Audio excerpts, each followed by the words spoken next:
Vamos orar.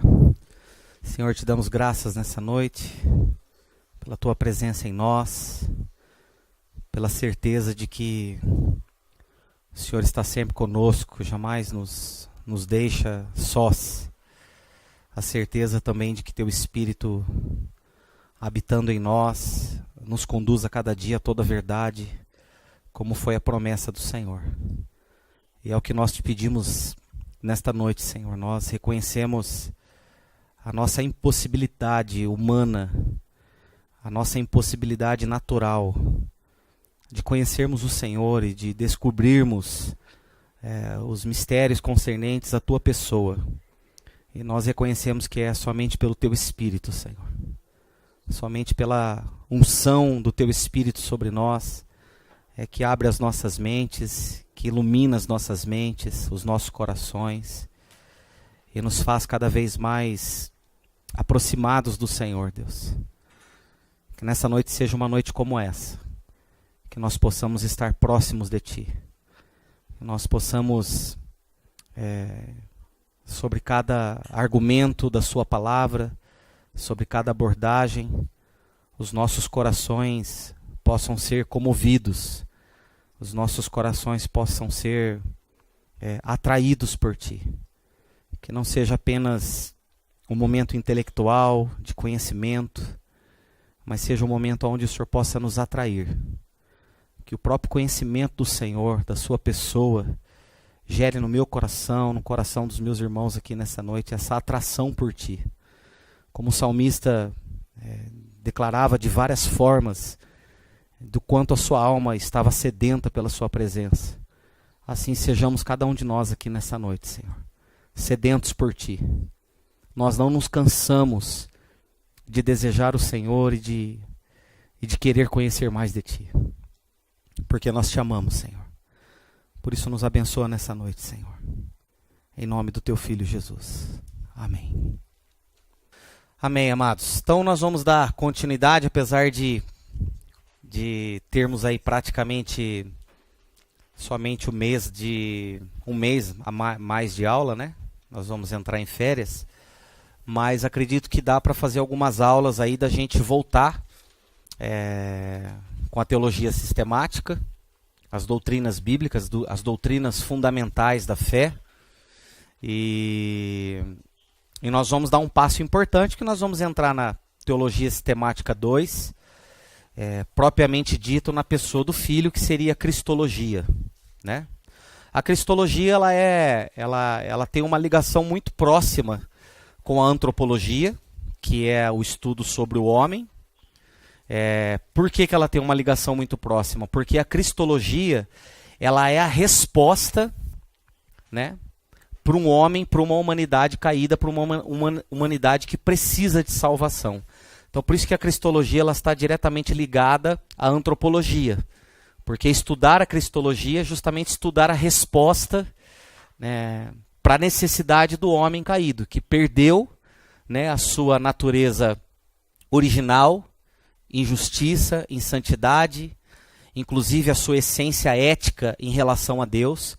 Então foi construído um abismo sem medida entre Deus e o homem por causa da queda. Nós já estudamos sobre a queda. E Jesus ele vem por fim nesse abismo. Ele vem fazer essa ponte entre Deus e o homem caído, entre esse abismo, que é o abismo do pecado. Jesus ele vem fazer essa ponte. Então ele é essa resposta de reconciliação, ele é essa resposta para a necessidade do homem, ele é essa resposta para esse problema trágico chamado queda. Né? Então, cristologia, é bom que você tenha sempre essa ideia de que está diretamente relacionado ao estudo do homem também, porque é uma resposta às necessidades dos seres humanos, da humanidade caída. Né? Mas antes de entrar propriamente no assunto, eu quero relembrar com vocês os últimos 2 assuntos que nós abordamos, que nós praticamente já entramos, na verdade, na doutrina da redenção, que é a doutrina da salvação, e a gente falou sobre o pacto da graça, que já está inserido dentro do contexto da redenção, tanto no Velho Testamento quanto no Novo Testamento, e a partir daí a gente começa a explicar a aliança da graça, a doutrina da graça, a partir da aliança que Deus fez, mas propriamente dito na pessoa de Jesus, que é o que nós vamos entrar hoje. Mas nós precisamos relembrar algumas coisas para a gente poder pelo menos se situar aonde nós paramos, para a gente poder continuar, né? Porque foi praticamente no ano passado, né? Não foi? Ou esse ano ainda, né? Primeiro semestre, isso. Então, o que nós vimos? Está dando para ver, G? Melhor eu ficar aqui, né? Então, nós já estudamos sobre o pacto de Deus com os homens, que é o pacto da graça. Nós vimos que antes de Gênesis 3,15, havia um pacto das obras entre Deus e Adão, né?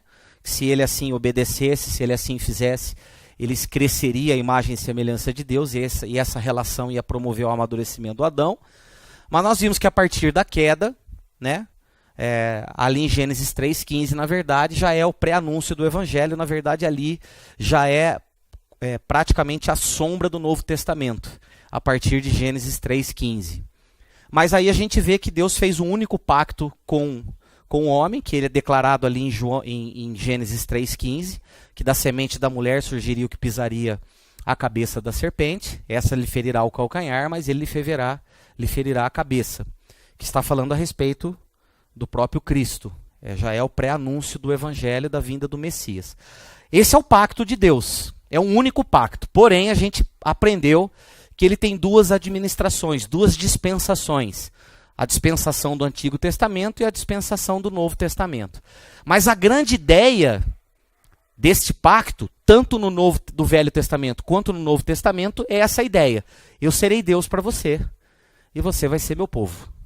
Essa é a ideia de Deus, esse é o desejo de Deus. Então assim, já fica muito claro para nós, desde o princípio, não só na criação, onde Deus fez a sua imagem e semelhança, mas quando Deus fez esse pacto chamado Pacto da Graça, ele já deixou claro que esse pacto ele tinha um fundamento muito, muito claro e muito cristalino para nós, que é o relacionamento com Deus. Deus deseja estar conosco. Deus ele anseia estar conosco. Ele quer estar conosco. Ele quer ser o nosso Deus e quer que nós sejamos o seu povo. Então esse é o desejo que está no coração de Deus. Então essa é a ideia principal do pacto da graça, onde Deus vira para a humanidade caída e perdida e diz, olha, eu quero ser o seu Deus, apesar do seu estado, apesar da sua rebelião, apesar de você ter se revoltado contra mim, eu quero ser o seu Deus. Eu quero te perdoar, eu quero te justificar, eu quero ser o teu Deus e eu quero que você seja o meu povo. Ok? Essencialmente é isso. Então, nós temos o primeiro anúncio da nova administração em Gênesis 3,15, o pré-anúncio, né? Nós temos vários exemplos, a gente estudou sobre isso, vários exemplos de continuidade desse pacto, né? Quando a gente olha a história de Noé e Deus preservando a família de Noé para dar continuidade, e ali a gente vê que o próprio Deus fechou a porta, né, da arca, né? Então é Deus que define quem é e quem não é, né? O próprio Deus foi lá, não foi ninguém que fechou a porta, foi Deus que fechou, a Bíblia diz isso. Eu acredito, eu leio e creio, como eu disse domingo, eu leio e creio. Então se falou que foi Deus que fechou, foi Deus que fechou. Como ele fechou, não sei, mas foi ele que fechou. A gente vê essa continuidade, principalmente quando ele chama Abraão da sua parentela, né? Um homem desconhecido, né? Ali com a sua parentela, Deus simplesmente chama ele com a família dele, aparta-se de todo mundo, porque através de ti eu vou dar continuidade no meu pacto, porque eu quero separar um povo na terra, especialmente para mim. E ele dá continuidade a isso através da vida de Abraão, através da vida de Moisés, que também é uma figura de Jesus, o mediador, de Josué também, que faz uma figura de Jesus como mediador, Davi, que também faz uma figura de Jesus como rei desse povo, como aquele que governa esse povo, né? E outros, e juízes, enfim, tantos outros aí, profetas que anunciaram a continuidade, como eu também citei aqui, Isaías, Jeremias, Ezequiel, Zacarias, que pré-anunciaram a vinda do Messias, né? Principalmente Isaías é um dos livros clássicos que a gente vê o anúncio. Isaías é um livro carregado da pessoa de Jesus, né? Mas também Jeremias, Ezequiel, Deus fala da nova aliança, imprimirei na sua mente as minhas leis, vou trocar o coração de vocês, nós já estudamos sobre isso. Zacarias também faz esse anúncio a respeito de Jesus, enfim. Todo o Velho Testamento vem pré-anunciando o pacto da graça. E a gente viu também que o objetivo da lei era avultar o pecado, né, fazer com que o pecado fosse conhecido, que onde não há semáforo vermelho não tem transgressão da lei. Se tem semáforo vermelho, você passou, você transgrediu a lei. A lei é isso. E ela também serve de aio para Cristo, ou seja, aqueles condutores, né, que conduziam as crianças para a escola, que estavam do lado das crianças orientando e conduzindo elas para o caminho. A lei tem essa ideia de nos conduzir para Cristo, que é quando ela vem sobre nós e a gente vê que não temos possibilidade alguma de cumpri-la, a gente entra em desespero. E nesse desespero só há uma saída. Por isso que ela nos empurra para Cristo. Só tem uma saída. É Cristo. O fim da lei é Cristo. A lei veio por Moisés, a graça e a verdade vieram por Jesus Cristo, nosso Senhor. Ok? Aí nós vimos que no Pacto da Graça, já no Novo Testamento, que seria a nova administração, continua a mesma ideia, serei Deus para ti. Nós encontramos isso no Novo Testamento. Portanto, irmãos, só há um evangelho, só há uma boa notícia, só há uma boa nova, só há uma mensagem. Deus buscando o homem. Essa é a mensagem do evangelho. Ok? Isso é o evangelho. O único meio de salvação é fé em Deus, no Messias. Tanto no Antigo Testamento, quanto no Velho Testamento. É pela fé. Abraão foi justificado pela fé.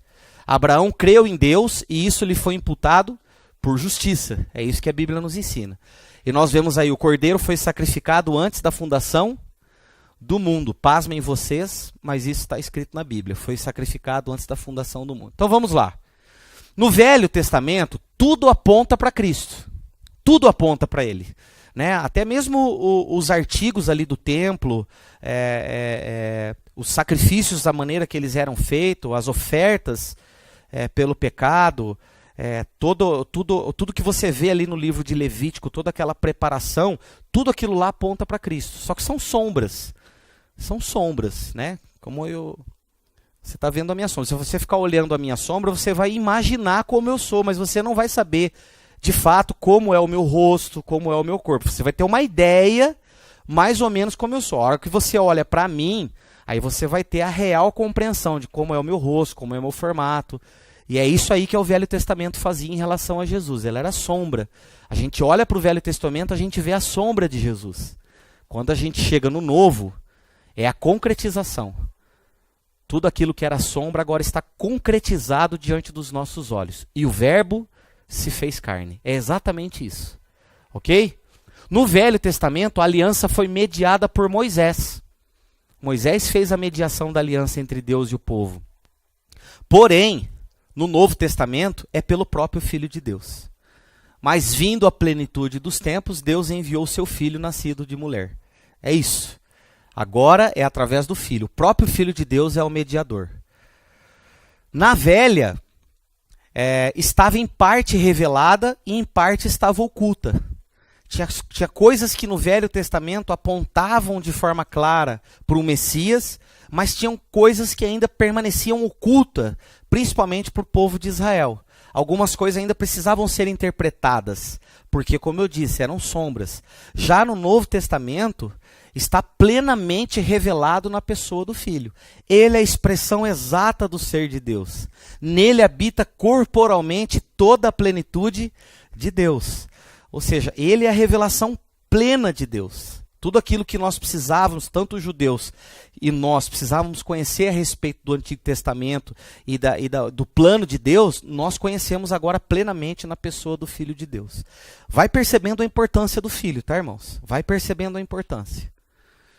A revelação na Velha, ela era carnal e material, ou seja, você tinha uma ideia da aliança de Deus por meio de ações físicas, materiais e humanas. Né? Era dessa forma que a aliança ela era administrada no tempo do Antigo Testamento. Já na Nova, ela é inteiramente espiritual. Como Jesus disse em João 4, né? Chegou a hora em que o Pai procura os verdadeiros adoradores que o adoram em espírito e em verdade, porque a mulher samaritana ela ainda estava na configuração do Velho Testamento. Olha, nós vamos adorar o Senhor aqui, nós vamos adorar o Senhor lá, onde que nós adoramos?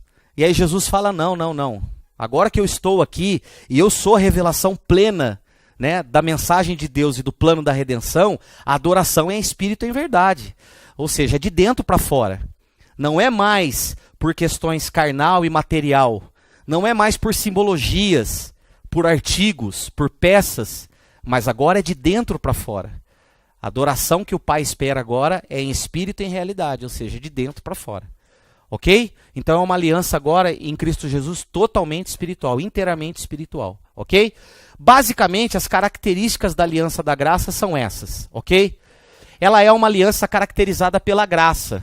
Ou seja, independe da ação humana. Ninguém pode entrar nessa aliança com Deus pelos méritos pessoais, por esforços pessoais.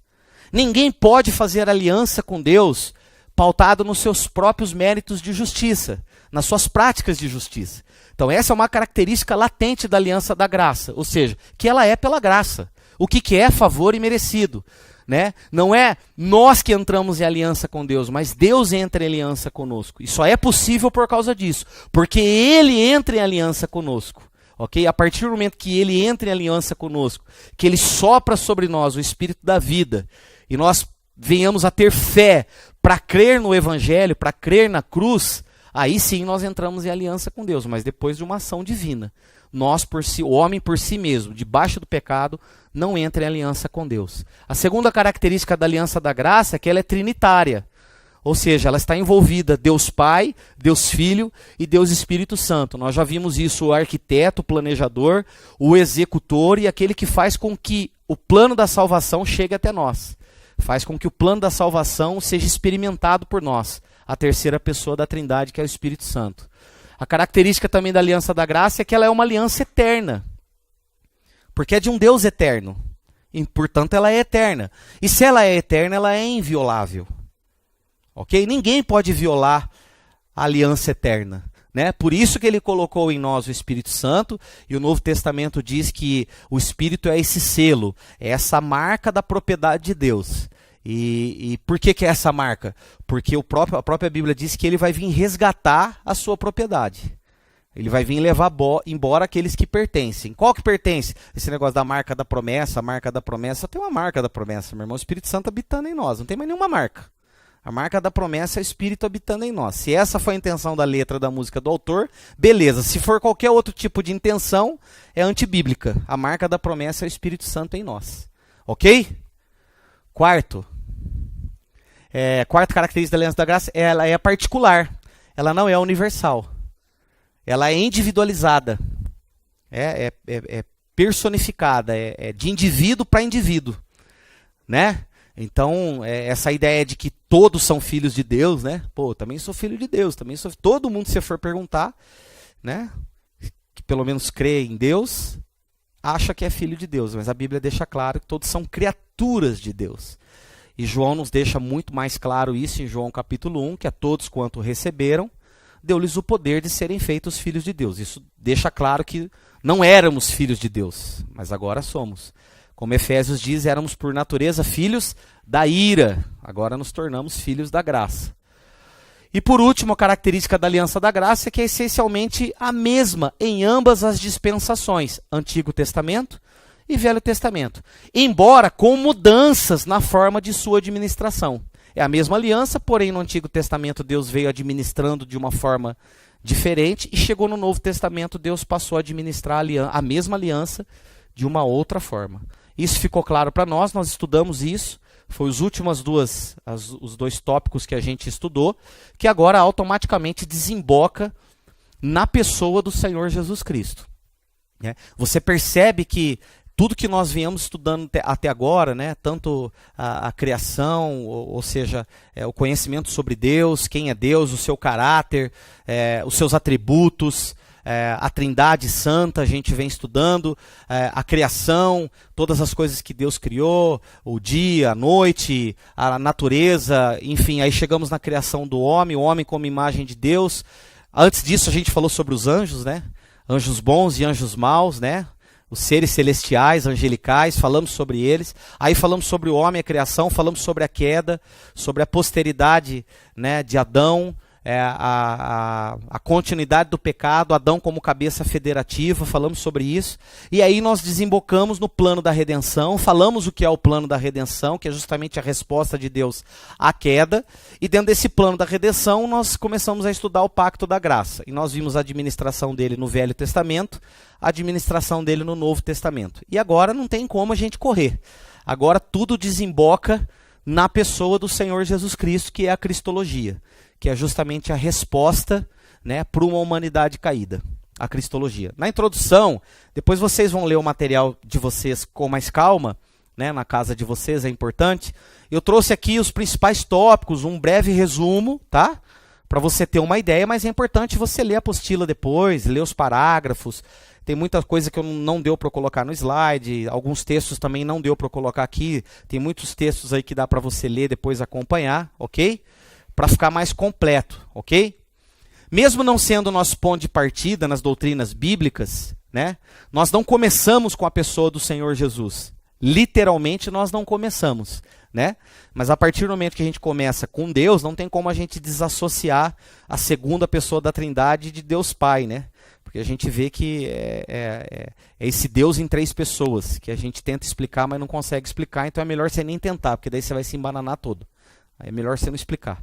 Mas é um Deus em três pessoas, um único Deus. Mesmo não começando com o Senhor Jesus Cristo, é sem sombra de dúvida o tema central das Escrituras. Presta bem atenção nisso, meu irmão. Nós estamos entrando num terreno agora, não que as outras coisas não foram importantes, são de extrema importância.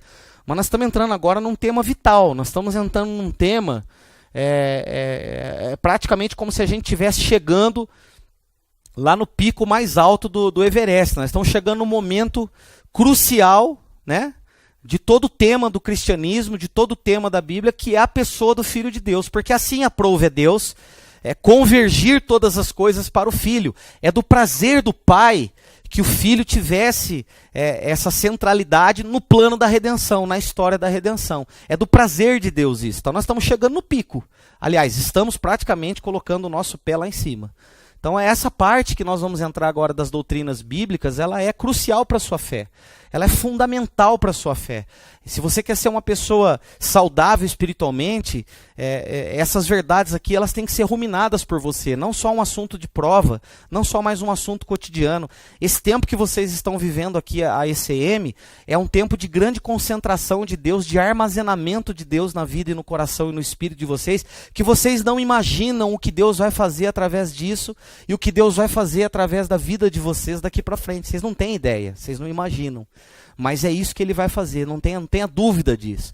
Então pega esse depósito, isso aqui, rumina tudo isso. Fala, bom, agora é Jesus Cristo que eu tenho que estudar. Beleza, eu vou passar uma semana me dedicando, estudando a respeito da pessoa do Filho.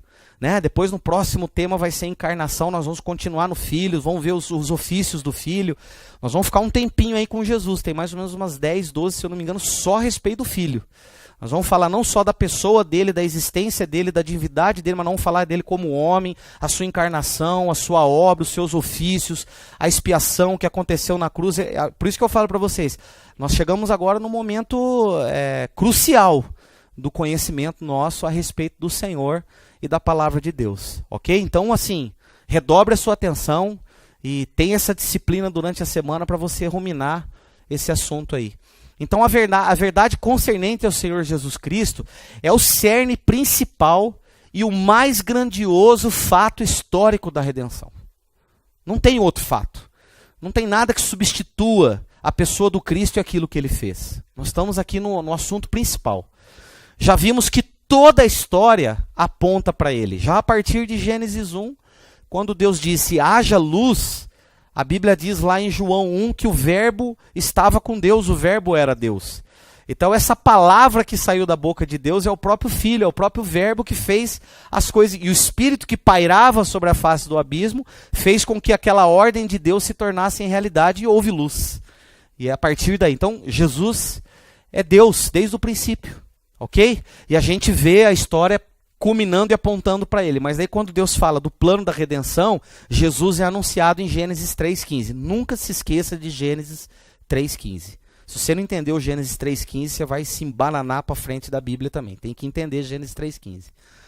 E é tão importante esse fato histórico não só histórico, mas grandioso da redenção, que a história da humanidade ela foi marcada, né, por essas siglas aí, né? Antes de Cristo e depois de Cristo, né?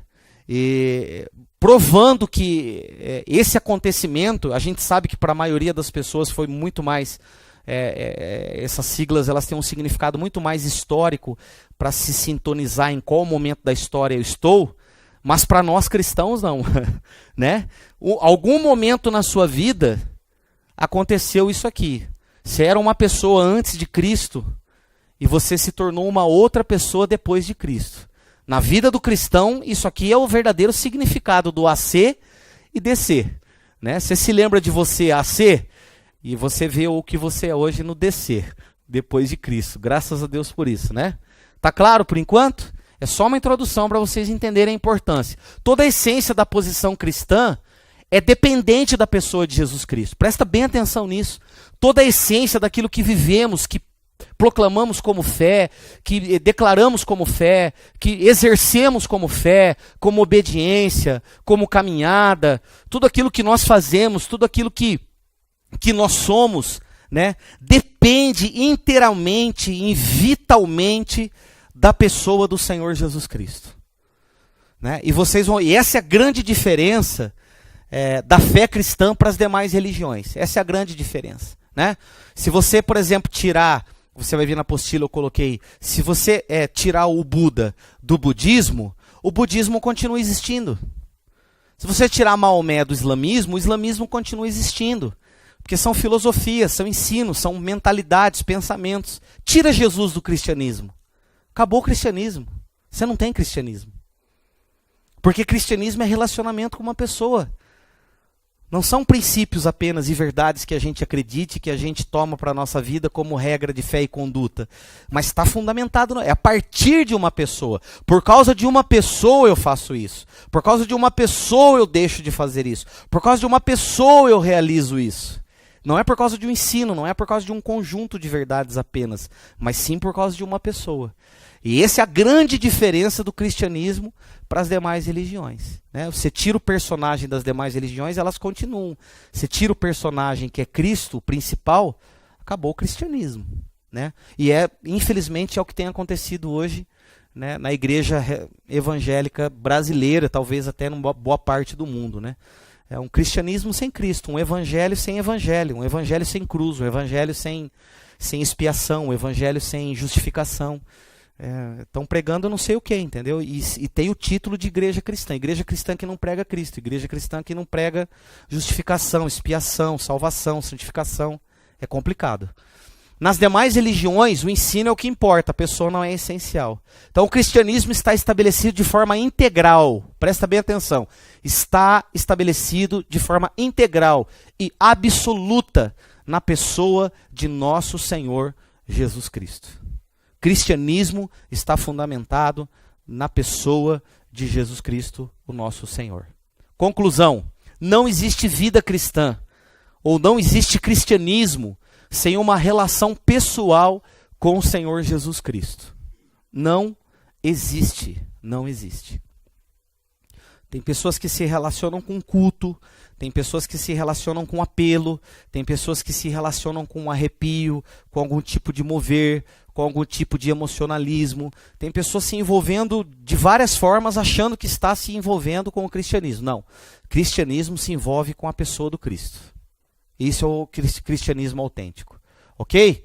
Conclusão: a fé cristã está inteiramente voltada para Ele, para quem Ele é, para o que Ele tem feito e para o que Ele fez válido e possível para nós.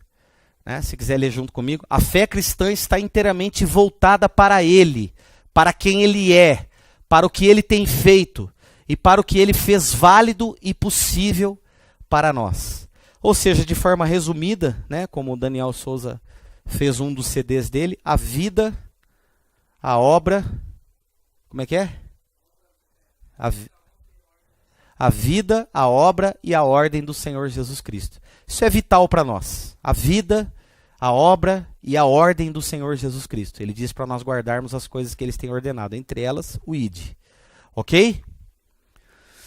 Por que nós precisamos concentrar-nos com esse ensino a respeito de Jesus? Além de nós vimos aqui que a centralidade é vital para aquilo que nós chamamos de fé cristã e de cristianismo. E nós precisamos adquirir cada vez mais na pessoa do Cristo a certeza de fé. Então não basta dizer, eu creio em Cristo. Não é suficiente. Né? Tem muitas pessoas que você vai ouvir essa expressão, não, para mim basta, eu creio em Cristo, eu creio em Jesus. Eu escuto isso, você também escuta isso. Talvez seus parentes, eu escuto isso dos meus irmãos. Eu creio em Jesus da mesma forma que você crê. Tá, mas o que você crê de Jesus? Não, eu creio. Para mim é suficiente, eu creio. Entendeu ou não? Mas nós precisamos responder, o que creio sobre Cristo? Qual é o ensino a respeito dele? O que eu creio sobre ele? Quem é ele? O que ele fez? De onde ele veio? Por que ele veio? Por que ele fez o que fez? Eu preciso saber responder isso, né? Lembramos da exortação do apóstolo Pedro. Olha lá, você lembra disso? Antes santificai a Cristo como Senhor em vosso coração, estando sempre preparados para responder a todo aquele que vos pedir a razão da esperança que há em vós. Então não é qualquer resposta que a gente dá, não só para a nossa própria alma. Muitas vezes temos que dar essa resposta em alguns momentos da nossa vida. Precisamos dar essa resposta para a nossa própria alma a respeito daquilo que cremos. Mas muitas vezes também temos que dar resposta às pessoas de qual razão da nossa esperança. Né? Jó foi desafiado pela própria mulher dele, né? Amaldiçoa o seu Deus e morre. Abandona essa esperança que você tem em Deus. Ele falou, mulher, você é louca, você fala como uma louca. Se eu recebi o bem, por que eu não posso receber o mal de Deus? Porque o que importa para mim é Deus. Né? Ali já foi, o coração dele já foi mostrando uma fé genuína em Deus. Foi passando pelo fogo, dando glória a Deus, glória a Deus. Acho que foi daí que saiu a música. A importância dos evangelhos. E aí a gente reconhece, quando a gente vê a importância da pessoa do Filho, que todo o plano da redenção está centralizado na pessoa do Filho. De que não existe salvação, nem fé cristã, nem nova vida fora da pessoa do Filho. Que ele é crucial para tudo isso que nós queremos como vida cristã e nova vida. A gente passa a olhar principalmente para os 4 evangelhos com uma responsabilidade muito maior. Porque os 4 evangelhos é, se não, né, a ideia e o grande objetivo de nos apontar e de nos revelar a pessoa de Jesus. Então, Mateus, Marcos, Lucas e João, olha lá, estes, porém, foram registrados, esses fatos, esses acontecimentos, tudo que está escrito foram registrados para vocês, com que objetivo? Para que vocês viessem a crer que Jesus Cristo é o Filho de Deus. Ok?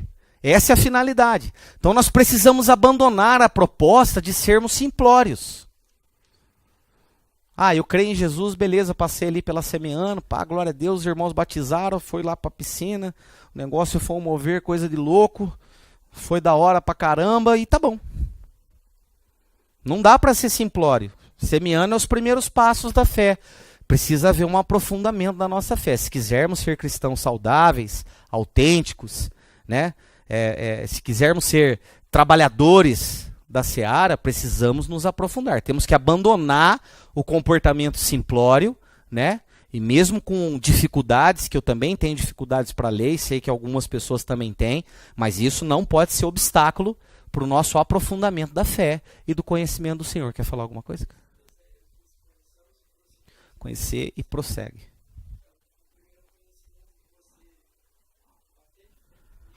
Isso. E ainda fará, né? Exatamente, isso mesmo. Creio em Jesus e isso me basta. Temos que abandonar essa frase. Eu creio em Jesus e isso para mim é suficiente. Não, eu creio em Jesus e eu preciso de mais. Preciso conhecer mais. Ok? O perigo. Você vai perceber também que no Novo Testamento, muitas das epístolas, elas foram escritas no intuito de salvar, de livrar, de proteger os cristãos da época das heresias, dos falsos ensinos. Porque existia na época já, e Paulo confrontou diretamente isso, os apóstolos confrontaram, muitos que surgiam dizendo ser Cristo, ou que não surgia dizendo ser Cristo, mas que tinham uma doutrina completamente distorcida a respeito da pessoa de Jesus e do plano da redenção. Havia essa confusão entre judaísmo e cristianismo, a questão da circuncisão, se vai comer carne de porco ou se não vai. Existia um monte, uma salada ali, e os irmãos e os apóstolos precisavam proteger os verdadeiros filhos de Deus das heresias que surgiam, entre elas, que eu comentei com você outro dia por telefone, os gnósticos, né, que não acreditavam na encarnação plena de Jesus, e 1 João foi escrito justamente com essa finalidade, para bater de frente com essa heresia, né, e que o que as pessoas viram a respeito do Filho de Deus foi uma aparição, como uma aparição que tinha no Antigo Testamento, quando o anjo do Senhor via e aparecia. Não era Jesus encarnado que estava ali. Isso aí compromete toda a doutrina da fé cristã. Porque se Jesus realmente não se fez carne, ele não poderia ser sacrifício no nosso lugar. O sacrifício não seria ser. Olha como é perigoso. Então, nós precisamos da doutrina do Filho e termos profundidade nisso para nós não sermos levados por todo o vento de doutrina. Que cai entre nós, meus amados irmãos. Não falo isso com crítica, porque eu amo a igreja do Senhor Jesus, aprendi a amar a igreja do Senhor Jesus. A gente vê isso acontecendo com muitas pessoas, né? Se ela não está ludibriada por todo o vento de doutrina, por distorções doutrinárias, ela fica de igreja em igreja, né? Porque o que ela quer é se sentir bem, o que ela quer às vezes é uma mensagem que faça bem para o coração dela, faça bem para o emocional dela, né? Não deixa de ser vento de doutrina, o vento de doutrina é dela mesma, entendeu? Ela tem uma doutrina própria. Então nós precisamos nos aprofundar, principalmente também para nos livrarmos do perigo das falsas doutrinas, porque você vai ver que muitas epístolas do Novo Testamento foram escritas com essa finalidade, ok? Começamos então? Que horas são? Se tiver intervalo, alguém me fala, por favor. Que hora é intervalo? Tá bom, então vamos lá. Tudo bem até aqui? Alguém tem alguma pergunta? Então eu fiz uma breve lembrança com vocês de onde nós paramos. Fiz uma introdução específica agora sobre o tema, uma breve introdução. Agora nós vamos entrar especificamente na doutrina, na cristologia, a respeito do Senhor Jesus Cristo, ok?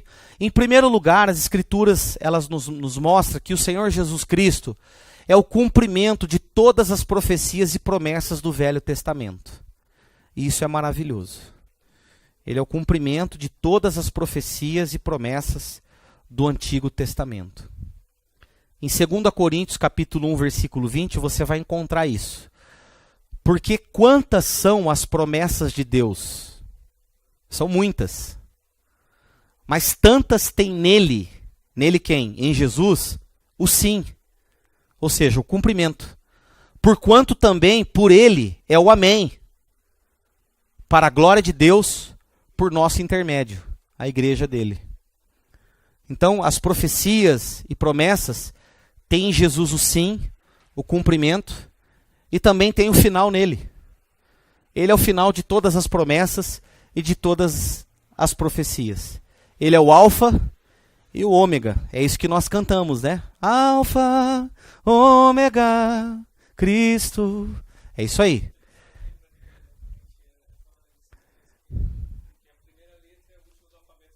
Exatamente. Alfa é a primeira e ômega é a última. Exatamente. Meus filhos esses dias perguntaram, pô, o que é alfa e ômega?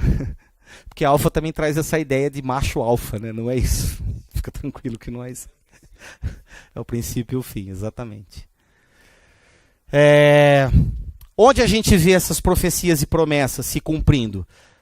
A profecia de Gênesis 3,15, que é o pré-anúncio do Evangelho, do Pacto da Graça, né? Da semente da mulher surgirá aquele que pisará a serpente. Então essa já é uma profecia que se cumpriu na pessoa de Jesus. Nós temos a promessa feita a Abraão. Você vai encontrar a tradução dessa promessa na sua totalidade lá na Epístola aos Gálatas, capítulo 3, versículo 16. Ora, as promessas foram feitas a Abraão e ao seu descendente, singular. Não diz e aos descendentes, no plural, como sendo muitos, porém como de um só, e ao teu descendente, que é Cristo. Ok? Isso é maravilhoso nas Escrituras. Você vê a concretização das profecias na pessoa do Filho de Deus. Então não estava no plural, mas estava já no singular. Olha o cuidado do Espírito Santo em fazer os caras escreverem, né? Já lá com Abraão, já escrever no singular, porque é o teu descendente, não é os teus descendentes, é o teu descendente que veio da raiz de Abraão, o Cristo. Ok? Também a profecia de Daniel, depois você dá uma lida com calma lá na sua casa, tá? E essa é uma das passagens que normalmente, principalmente as igrejas mais pentecostais, neopentecostais, acabam comprometendo um pouco a interpretação desse texto de Daniel, mas a maioria dos teólogos reformados, inclusive João Calvino, eles têm uma certa unanimidade a respeito dessa profecia. Você vai compreender ela que, na primeira parte dela, que fala ali a respeito das semanas, né, e o verdadeiro significado dessas semanas são semanas de anos, e isso há um certo equilíbrio entre os principais teólogos reformados, e quando eles trabalharam para fazer o cálculo, transformando essas semanas em anos, desde a profecia até o aparecimento de Jesus, há uma concordância mais exata em cima desse texto de Daniel. E é maravilhoso você ouvir isso. Se você fizer o cálculo, eu não sei fazer, mas se você fizer o cálculo, tem um cálculo teológico aí de acordo com as Escrituras, com aquilo que foi profetizado e com o aparecimento de Jesus Cristo. Tanto é que Jesus, antes de entrar em Jerusalém, ele ficou, parece que um dia a mais num determinado lugar para entrar no exato momento que ele tinha que entrar para que se cumprisse a profecia. Mas você vai ver que a primeira parte, se você fizer o cálculo, coincide com a vinda do Senhor Jesus. E a segunda parte da profecia, que fala exatamente assim, haverá um período de 1 semana, 7 anos, e que na metade do mesmo ele será eliminado, ou seja, 3 anos e meio. Você transportando essas semanas por ano, no cálculo que eles fizeram, dá exatamente a vinda do Messias, como também com 33 anos e meio, que ele foi crucificado e deixou a terra. Então a profecia de Daniel se cumprindo na pessoa de Jesus. Ok? E também diz lá que haverá uma grande estátua que vai esmiuçar a estátua de pedra, né? Esse é o próprio Cristo, né? Que vai engolir todos os impérios, e todo mundo que acha que tem um império forte vai ruir diante da presença de Jesus, porque todo joelho se dobrará, toda língua confessará que Jesus Cristo é o Senhor. Ok? Depois você lê lá, você lê o texto, ou se tiver curiosidade, lê o livro inteiro de Daniel. E aí, se você ler o livro inteiro de Daniel, você vai ficar mais cabreiro ainda. Profecia quanto ao seu nascimento. Temos profecias também quanto ao aparecimento de Jesus, já no Antigo Testamento. O tempo do seu aparecimento, né? A glória desta última casa será maior do que da primeira, diz o Senhor dos Exércitos. É justamente a dispensação da antiga aliança com a dispensação da nova aliança, né? Essa última casa, que é a nova aliança, vai ser maior do que a primeira. Por quê? Porque é a concretização de todo o plano da redenção na pessoa do Filho. A interpretação correta desse texto é isso, tá, irmãos? Não é da música. A interpretação correta é isso aqui, está apontando para Cristo. A consumação da redenção, aquilo que ele fará na cruz, terá uma glória muito maior do que foi experimentada até agora, inclusive pelo Sinai, no deserto, os milagres de Deus, vai ser infinitamente maior do que tudo que aconteceu até agora. Inclusive o tabernáculo construído por mãos humanas, né, que foi o templo de Salomão. Jesus vai ser muito maior do que o templo de Salomão. Ok? Malaquias, relata o envio do Senhor. Depois você vai ler lá Malaquias 3:1, você vai ver o relato do envio do Senhor. A promessa de que Deus estava enviando o Messias. Já em Miqueias, relata o lugar do seu nascimento, que é Belém. Né? Lá de Belém vai sair o Redentor, o Salvador, né? Aquele que vai reinar com justiça. São alguns dos textos, tem mais, tá, amados? Não dá para colocar tudo. Mas se você prestar atenção no Antigo Testamento, você vai ver vários indícios apontando sobre a pessoa de Jesus. Isaías 7,14 fala que ele nasceria de uma virgem. Né? Isaías foi escrito provavelmente em torno de 750 anos antes de Jesus. E ali já diz que ele ia nascer de uma virgem. Né? Depois nós vamos estudar numa das doutrinas a respeito de Jesus, que é o nascimento virginal, que é uma doutrina extremamente importante. E você vai ver a importância dele nascer de forma virginal e a importância dele ter vindo por meio de uma virgem. Você vai ver o quanto isso é profundo para a nossa fé e extremamente vital para a doutrina cristã, para a fé cristã. Nós vamos estudar isso. E por último, acho que é a última, profecia quanto ao precursor de Jesus. Também em Malaquias 3:1 fala que ele seria precedido por um último profeta, né? Que foi justamente João Batista. Tudo isso estava apontando para a pessoa do Filho de Deus. Ok? Depois você estuda, está um pouco mais esmiuçado aí. Continuando. Nós também aprendemos a respeito do Senhor Jesus as características do Messias. Também foi profetizado as características de como seria o Messias. Primeiro diz aí nesses salmos aí, Salmos 2:6 e Salmos 45, depois Isaías 9:6, o menino vos nasceu, o governo será, seu nome será maravilhoso conselheiro, o governo estará sobre seus ombros, entendeu? É Isaías 9. Que eu estava com o grupo caseiro semana passada e foi maravilhoso porque Deus chamou essa atenção. Quando você vê lá Simeão entrando no templo, quando José e Maria foram apresentar o menino Jesus, como era de costume, como era segundo a lei, foram apresentar no templo para o sacerdote. É isso que nós fazemos também, é como se fosse uma apresentação, uma consagração de um filho para Deus. Simeão, pelo Espírito Santo, foi levado, é um homem justo, piedoso, foi levado pelo Espírito Santo. Nós não sabemos a idade que ele tem, né? Se ele tinha 50, 60, ou se ele já estava com 80, 90 anos para morrer, nós não sabemos a idade dele. Mas o Espírito Santo tinha dito para ele que ele não ia experimentar a morte sem que ele visse o Redentor de Israel, a consolação de Israel. Ele ia ver. E movido pelo Espírito Santo, ele foi levado ao templo. E quando chega no templo, ele pega o menino Jesus no colo, e aí você vê lá o que ele faz, um cântico, e ele fala para Deus: agora o Senhor pode despedir em paz o teu servo, porque os meus olhos viram a tua salvação. O que aconteceu com Simeão? Um privilégio.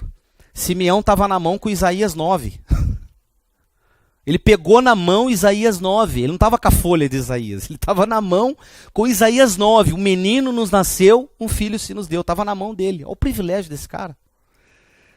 E aí mostra a satisfação que nós precisamos ter na pessoa do Filho de Deus, na pessoa de Jesus. Tanto é que ele fala, a partir de agora, pode ser que esse cara tinha 50 anos, não sei. Talvez ele tinha mais tempo de vida. Mas como Deus disse para ele que ele não ia experimentar da morte sem ver o filho, ele fala, a partir de agora eu estou ganho. Estou no lucro, o Senhor pode me levar. Não sabemos se levou, né? A Bíblia não relata mais. Mas ele ficou tão satisfeito, e a vida dele ficou satisfeita, e a vida dele ficou completa, quando ele viu a pessoa do Filho de Deus. E assim tem que ser as nossas vidas. A nossa vida já é completa. Nós já temos Cristo. Né? Muitas vezes a gente corre o risco de viver insatisfeito. Mas a nossa satisfação é que o menino nos nasceu, o filho se nos deu. Nós já vimos o Senhor da glória. Então nós já estamos satisfeitos, nós temos tudo. Né? Se tem alguma ambição que a gente tem que ter agora é para conhecer mais dele, mas particularmente lá dentro nós já estamos satisfeitos. Amém? Será maltratado e rejeitado dos homens. Foi profetizado isso em Isaías 53. E essa foi uma grande confusão na cabeça dos judeus. Né? Porque eles tinham as profecias, eles tinham o livro da lei, o Pentateuco, né? E eles tinham essa ideia de um redentor, né? Mas eles não imaginavam que um redentor ele ia passar pelo que passou, né? Ia vir sem formosura, né? Ele não ia sentar num trono feito de ouro, ele não ia ter um reino terreno, mas era um reino espiritual, acima de tudo, que depois vai engolir o terreno, mas em primeiro momento seria um reino espiritual. Isso confundiu e continua sendo pedra de tropeço para muitos judeus, que ainda esperam um Messias, que ainda esperam um Redentor. Né? Mas Isaías estava claro, se eles lerem com atenção, ele ia ser cuspido, ele ia ser maltratado. Olha só o que mais, ó. Informa que ele seria luz para os gentios. Né? O próprio Simeão, quando pegou no colo, quando devolveu para a mãe, falou assim, olha, esse menino aqui está destinado para duas coisas. Meu. Ele vai ser transpassado, mas o significado real disso é que ele vai revelar as intenções de todos os corações. O negócio é feio. Ele vai ser tanto para para a glória de alguns como para a ruína de outros. Ou seja, através dele aqui vai ter tanto salvação quanto juízo. É o menino que Deus te deu. Tá aí, estou devolvendo para você, estou indo embora. Imagina a mensagem? Mas é isso, luz para os gentios. Foi luz para nós. Essa luz que iluminou a nossa vida e nós nos convertemos a Deus. A sua morte seria vicária. Nós vamos estudar sobre isso também, uma morte substitutiva. Quando nós chegarmos lá em expiação, nós vamos estudar uma morte que nos substituiu. Isso foi profetizado em Isaías 53. Ele levou sobre si as nossas dores. O castigo que nos traz a paz estava sobre ele. É isso aí. A morte vicária foi anunciada, né? E é interessante, me chamou muita atenção que a conjugação verbal de Isaías 53, não sei se você presta atenção, é no presente, né? A sensação que eu tenho quando eu leio Isaías 53 é que ele estava profetizando de uma forma tão real que parecia que ele estava vivendo aquilo, até me arrepia. Ele levou sobre si, ou seja, parecia que ele já tinha visto o Cristo crucificado. Porque a conjugação verbal de Isaías 53 é no presente, não é no futuro e nem no passado, é no presente. É impressionante. Profecia mesmo. Aqui eu coloquei várias, ó. Ele entraria em Jerusalém no lombo de uma jumentinha. Ele seria vendido por 30 moedas de prata. Tudo isso está no Antigo Testamento, tá, amados? Escrito antes de tudo acontecer. Lançariam sorte sobre as suas vestes. Enquanto ele estava lá na cruz, os soldados lançaram sorte sobre as vestes de Jesus. Dariam vinagre para ele beber. Também foi profetizado em Salmos. Também foi profetizado em Salmos o que ele falaria na cruz, no ápice do seu sofrimento, quando ele estaria experimentando o pecado de toda a humanidade, onde Deus se separou dele. Deus meu, por que me desamparaste? Foi profetizado isso nos Salmos. Suas mãos e pés seriam traspassados, né? E foi exatamente o que aconteceu às suas mãos e os seus pés. E ele teria uma sepultura com os perversos, ou seja, ele seria considerado um perverso, morto como um perverso, porém seria enterrado como um rico, como foi o caso lá de José de Arimateia, né? Que foi lá, pediu permissão para Pilatos, pegou o corpo de Jesus e enterrou num lugar onde os nobres são enterrados. E foi dali que ele ressuscitou. Isso foi profetizado também em Isaías 53, 9. Então, nós temos aí várias profecias sobre a característica do Messias. E aí, quando a gente chega no Novo Testamento, a gente vê o cumprimento, porque todas essas características a gente vê na pessoa de Jesus, né? Então, esse Jesus que aparece nos filmes de cabelo comprido, olho azul, não é o que Isaías fala. Diz que ele não tinha beleza nem formosura alguma. E se você já viu algum judeu na 25 de março, você vê que ele não é uma figura tão bonita assim.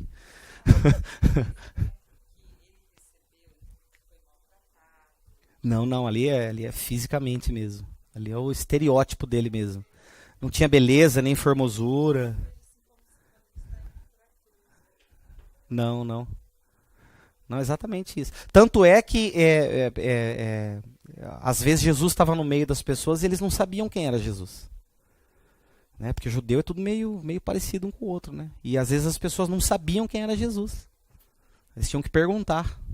Tanto é que Judas foi lá e deu um beijo no rosto de Jesus, porque senão os soldados não iam saber quem que era. Né? Se fosse aquele bonitão que a gente vê de cabelo comprido e olho azul, não precisa nem dar beijo, né? Ó, é um cabelinho assim, olho azul, você chegou, você já vai ver, tá com uma barba, você já vai ver, só tem ele. Não precisa nem dar um beijo no rosto. Então chegamos aí no pico do Everest das doutrinas bíblicas a respeito da pessoa do Filho, a segunda pessoa da Trindade, né? Teologicamente falando, só por uma questão de conhecimento seu, mas não tem muita importância o título, né? Cristologia, ok? Então, em terceiro lugar, que nós aprendemos a respeito do Senhor Jesus Cristo, das promessas e profecias, nós temos também no Antigo Testamento as profecias quanto à sua obra, aquilo que ele iria fazer, ok? Então nós temos aí em Deuteronômio que ele iria vir para fazer a sua obra como profeta. Tem mais textos, tá, amados? Também temos em Isaías e em Daniel que ele iria fazer a sua obra como sacerdote. E somos informados que ele também seria rei. Em Daniel isso também está relatado lá. Resumidamente, isso é muito conhecido, né? Muitas pessoas conhecem, que Jesus é profeta, sacerdote e rei. E nós vamos estudar depois esses três pontos aí de uma forma um pouco mais detalhada para você ver o que é a função do profeta, a função do sacerdote e o rei,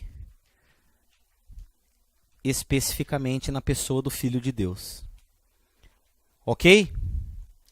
Também temos aí, ele é o único pelo qual podemos ser reconciliados com Deus e que nos faz conhecer a Deus, né?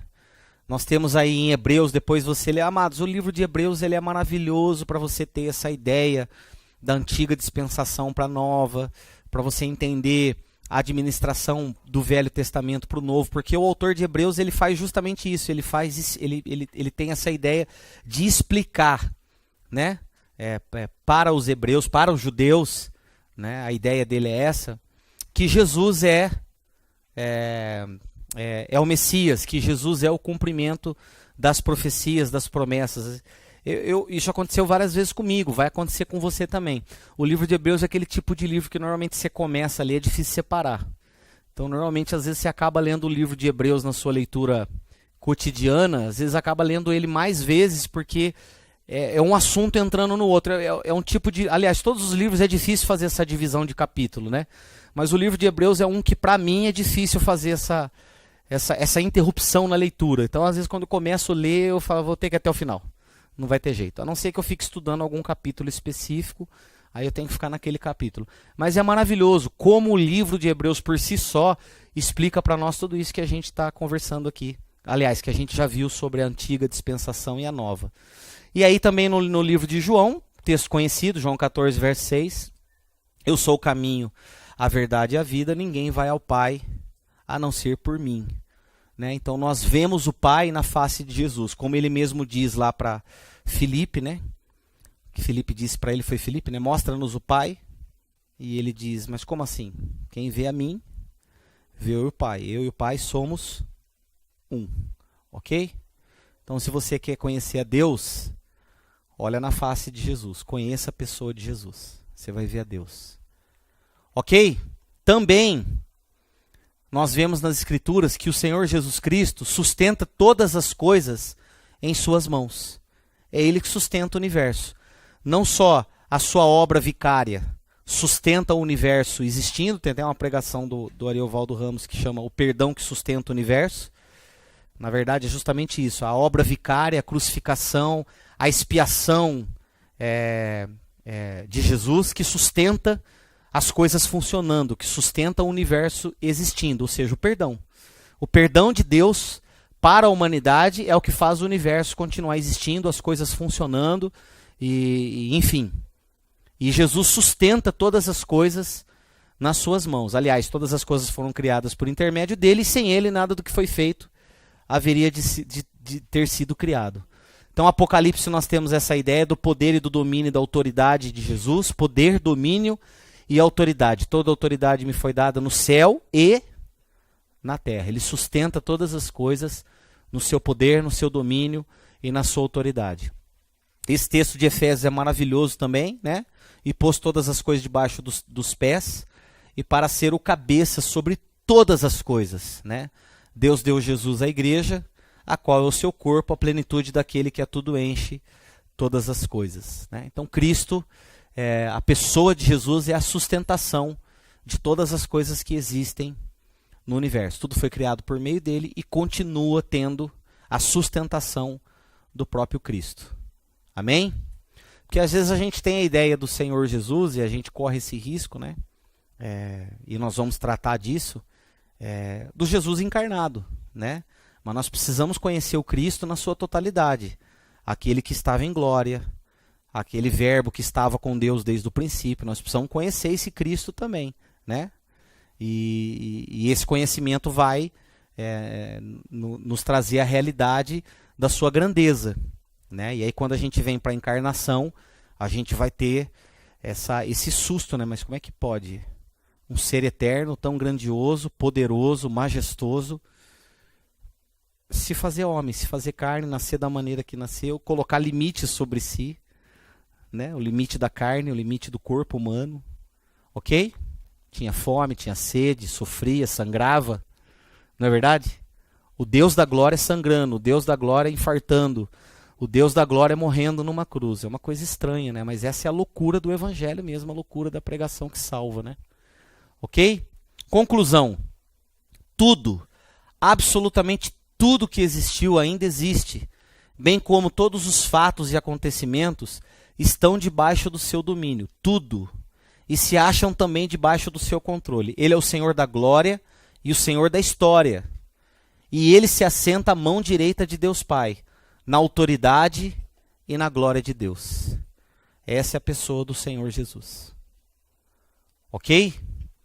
Por isso, quando nós falamos em nome de Jesus, quando proclamamos em nome de Jesus, quando oramos em nome de Jesus, quando proferimos alguma coisa em nome de Jesus sobre a vida de alguém, sobre alguma pessoa, é esse peso que carrega.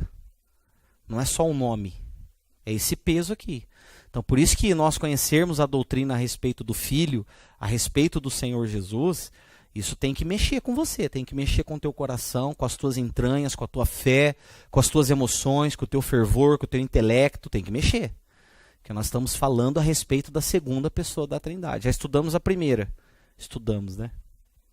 Tentamos, né? Agora estamos na segunda, né? E daqui a pouco, acho que no ano que vem, se Deus assim permitir, a gente vai para a terceira pessoa da Trindade. Ok? Eu acho que esse aqui já é o último, viu? Ele é aquele por meio de quem o mundo será julgado, né? Então a gente vê aí a pessoa de Jesus, a importância dele e a sua, se é que a gente consegue medir a dimensão da sua autoridade, da sua significância, se é que a gente consegue medir. Porque ele também é por meio de quem o mundo vai ser julgado. Por meio de Jesus. O mundo será julgado por intermédio dele. O próprio Jesus, quando ele esteve entre os discípulos, ele reivindicou essa prerrogativa. Ele deixou isso claro. Ele disse: o Pai lhe deu autoridade para julgar porque é o Filho do homem. Né? E essa ideia de Filho do homem é justamente isso. Né? Nada mais justo alguém que se fez homem para julgar o próprio homem. Né? Você vê que a justiça de Deus está até nisso. Né? Então ele faz com que aquele que se fez homem, o Deus que se fez homem, tenha toda a prerrogativa, direito e justiça para julgar o próprio homem, porque ele sabe o que é ser homem, ele cumpriu a lei, né? Jesus verdadeiramente andou diante de Deus, os 33 anos e meio que ele ficou aqui, ele andou diante de Deus cumprindo toda a lei. Né? Inclusive, adorarás o Senhor teu Deus de todo o teu coração, de toda a tua alma, com todo o teu entendimento, com toda a tua força. Todos os segundos que Jesus viveu como homem, ele viveu para a glória de Deus. Em todo o tempo. Né? Por isso que o sacrifício dele foi aceito também. Não se achou dolo algum em sua boca. Pedro que disse isso, né? Paulo também salientou essa verdade. Olha só, em Atos. Eu acho que Paulo aqui em 17, ele estava lá no fórum com os filósofos lá. E aí ele deu essa sapatada nos caras. Além de falar que eles estavam adorando o Deus desconhecido, ele dá essa sapatada nos caras. O nego acha que Paulo era um cara suave, né? Vai vendo. Vai vendo. Porquanto estabeleceu um dia em que há de julgar o mundo com justiça, por meio de um varão que destinou e acreditou diante de todos, ressuscitando dentre os mortos. É esse aí que Deus estabeleceu que vai julgar com justiça toda a humanidade. Tanto é que Deus o ressuscitou dentre os mortos. E é interessante também que Paulo usa a expressão... eu tenho laser nisso aqui? Deixa eu ver. Vai de novo. Eu não fiz isso. Desliguei? Vai lá, tenta pôr de volta para mim. Acho que, deixa eu ver.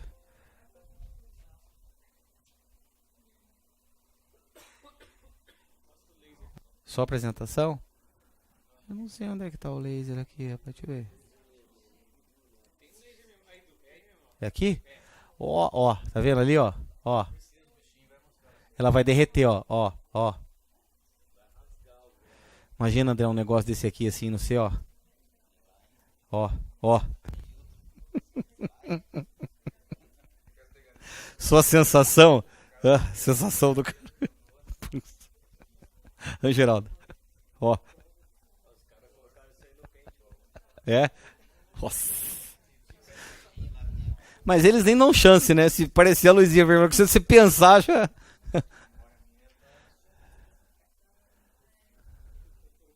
É no 5.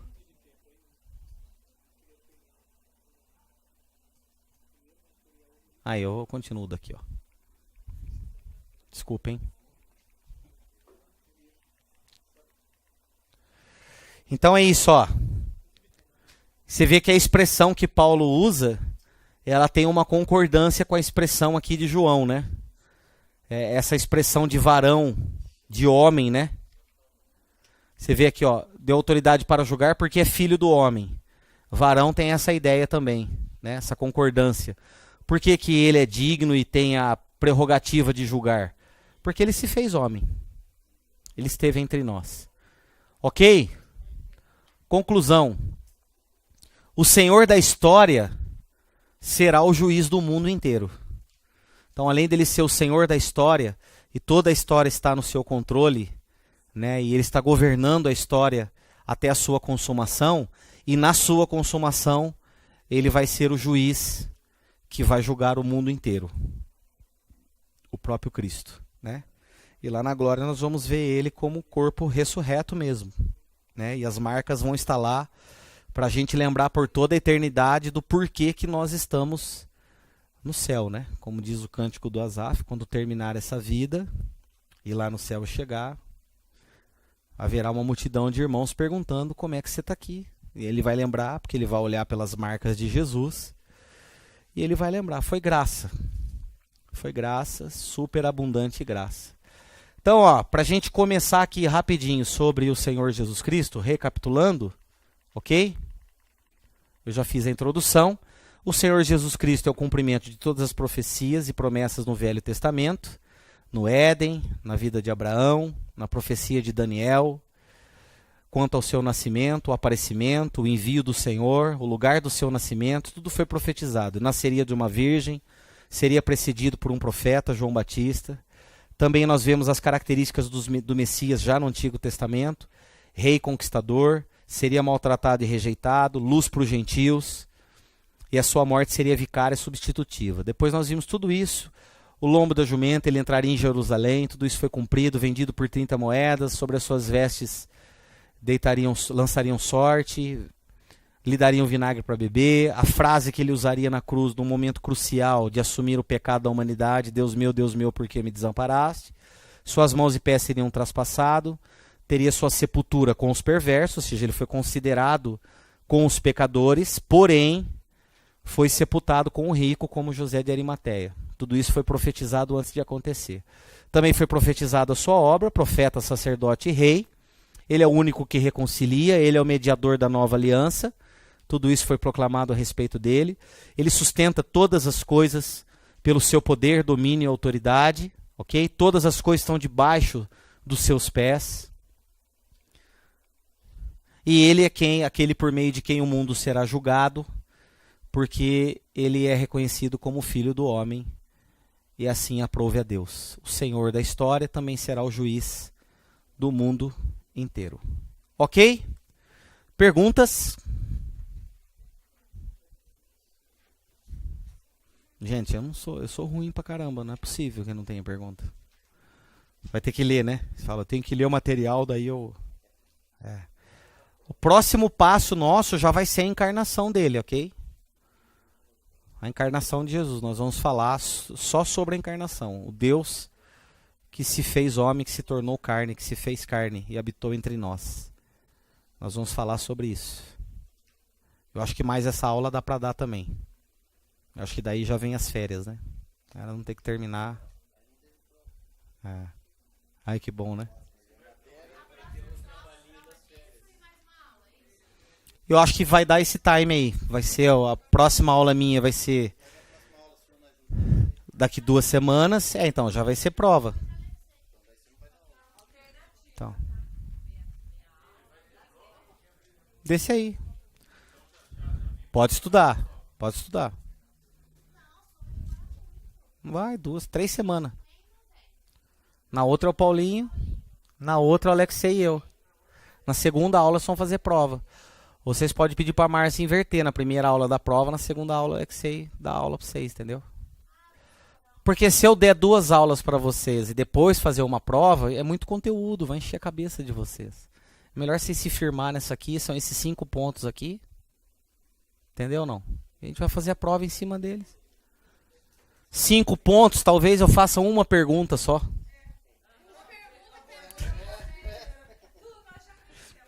Vocês não têm nenhuma pergunta para fazer? Talvez eu faça uma pergunta só para vocês, uma questão. Vocês estão reclamando uma questão que vale 10.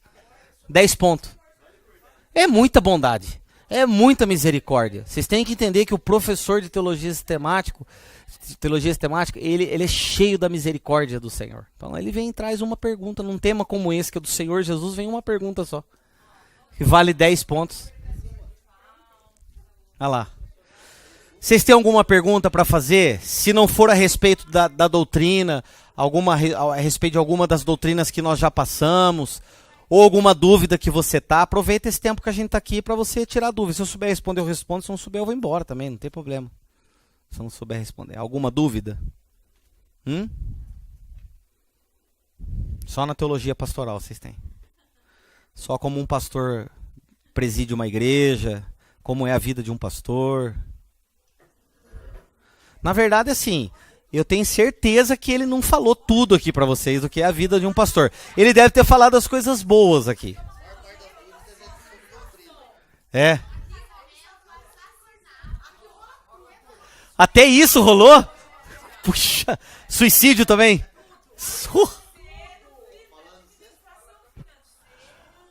Olha, cara. Puxa, vocês... Sem medo de ser feliz. Vocês perguntaram sobre o segundo casamento pra ele? Não acredito. Nossa. É? Divórcio, recasamento. Pode fazer, se eu souber responder. Se eu souber responder, eu pergunto. Eu respondo. Se não, fala, pergunta pro mestre. Pergunta. Por enquanto não.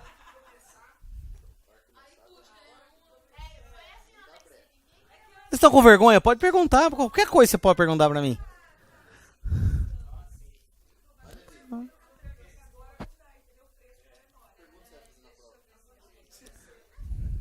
Podemos bolar. Ele tá procurando algum texto pra pôr na parede, ó. Não vem com Romanos 7 não, hein?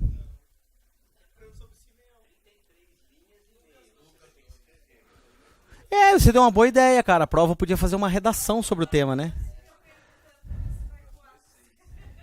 Olha lá. Eles gostam de uma aventura, né? Como os anjos. Ó, uma coisa curiosa para passar para vocês. Se vocês quiserem, depois eu passo o link para vocês. Lógico que essa imagem ela pode ser julgada, tá? Foi um cliente meu que é cristão, uma cliente minha que é cristã. A gente estava conversando sobre o Senhor e tal, e ela me passou essas imagens que foi gravada agora em setembro, se eu não estiver enganado, no céu de Jerusalém. Não sei se vocês já viram, né? Um círculo, né? E um barulho de trombeta, é montagem? Porque eu peguei o celular do cara, não parece que é montagem, porque o cara ficou com o celular o tempo todo ali, entendeu? E os raios vão todo pro centro, né? Não sei se é montagem, depois vocês dão uma olhada, porque, assim, Jesus disse que haveriam sinais dos céus que iriam preceder os últimos dias. Não sabemos quais são esses sinais. Isso pode ser um deles, mas assim, você ficou olhando para aquela imagem lá, é curiosa, porque se fosse vento, ia tudo para uma direção só. E você olha no arco, no círculo, vai tudo para o centro, os raios assim, né, as nuvens, né? E aí no fundo tem um barulho meio de trombeta tocando. Assim, no céu de Jerusalém, o cara gravando com o celular. Tem uma outra imagem que eu peguei também, de um que eu tava acabou aparecendo no YouTube lá, eu achei curiosa, não sei se é verdadeira, mas assim, por curiosidade para vocês verem, só por curiosidade, tá? Não sei se é verdadeira. É aquele satélite que fica sobre a Terra, que fica filmando o tempo todo a camada da Terra, a orla, Orla, não sei se é orla, órbita. E aparece a imagem de alguns como se fosse, é muito parecido, lógico que está muito longe, mas anjos descendo e subindo, e entrando e saindo da terra, assim. Você vê a asa, assim, você vê essa movimentação, assim, o tempo todo. E colocaram também, não sei se foi a NASA que pôs, não sei se a imagem é verdadeira. Tem que mandar lá pro detetive do Fantástico lá, que apura as imagens lá. Mas eu achei curioso, eu falei, cara, eu não tenho dificuldade para acreditar nessas coisas, até porque a gente estudou aqui e a gente viu que os seres angelicais, eles existem. Não tem dificuldade nenhuma. O que tá rolando na internet, ele é intitulado por profeta, eu tenho assim minhas... É... Mas esse cara aí, ele tá sendo muito muito comentado, parece que ele é africano. Inclusive ele profetizou até sobre a Zika, antes da Zika acontecer, e tem gravação dele falando que viria uma doença sobre o Brasil e tal, e ele que está profetizando sobre essas catástrofes aí, como punição mesmo, assim, como um juízo temporário de Deus por uma nação corrupta, por uma nação envolvida com a iniquidade, né? E a gente está vendo quanto a iniquidade está crescendo no Brasil. Assim, olhando pela luz das Escrituras, esse sempre foi um modo operante de Deus para aplacar o avanço do pecado, né? Deus sempre usou disso com o próprio povo dele e com as nações inimigas também. Então, para mim, eu tenho por claro que já é um modo operandi de Deus, né? Então a gente viu ali nas Filipinas, esse próprio furacão Matthew, né? Que passou no Haiti. E aí você vai ver as histórias desses lugares aí, é muita idolatria, é muito envolvimento com magia negra, tem corrupção de menores, pedofilia, mas assim, exacerbada. Você vai ver o histórico dos países assim, são comprometimentos sérios assim com o pecado, né? E Deus muitas vezes ele usa desses modos aí para aplacar o pecado, e ele traz às vezes o juízo temporário para nações, como também às vezes Deus traz juízo temporário na vida dos seus filhos também. Não são juízos finais, mas às vezes juízo temporário. Às vezes Deus permite enfermidade, falência, enfim, ele permite coisas para despertar, para abrir os olhos, para que você se arrependa e se converta, né? Eu julgaria, particularmente, eu teria muito cuidado para julgar como sinal de fim do tempo, dos fins do tempo, né? Mas como um juízo de Deus, como uma ação de Deus, eu acredito. Eu acredito.